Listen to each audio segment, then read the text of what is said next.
Welcome to our channel. Today we how to withdraw from Coinbase to a US bank account, full guide step by step clearly. To withdraw from Coinbase to a US bank account, start by signing in to your Coinbase account. Once you're logged in, navigate to the portfolio section on the dashboard. In the portfolio section, find the cryptocurrency you wish to withdraw.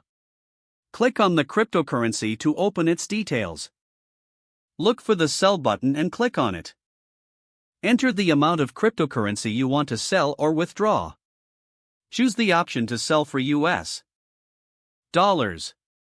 Select your payment method, ensuring you choose your linked US bank account.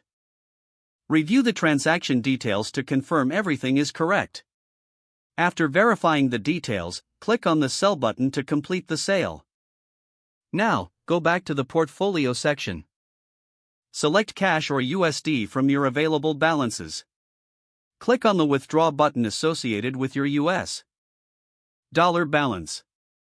Enter the amount you want to withdraw to your bank account. Select your linked US bank account from the options provided. Review the withdrawal details to ensure accuracy. Confirm the withdrawal by clicking on the Withdraw button. You will receive a notification confirming your withdrawal request. Keep in mind that withdrawals may take a few business days to process. Check your email for confirmation and updates on your withdrawal status. Once processed, the funds will appear in your linked bank account. If the page does not load, refresh the browser or try again in a private or incognito window. Make sure you are using the correct email address, then retype it carefully to avoid small typos. Don't forget to like this video and subscribe to our channel for more step-by-step tech guides.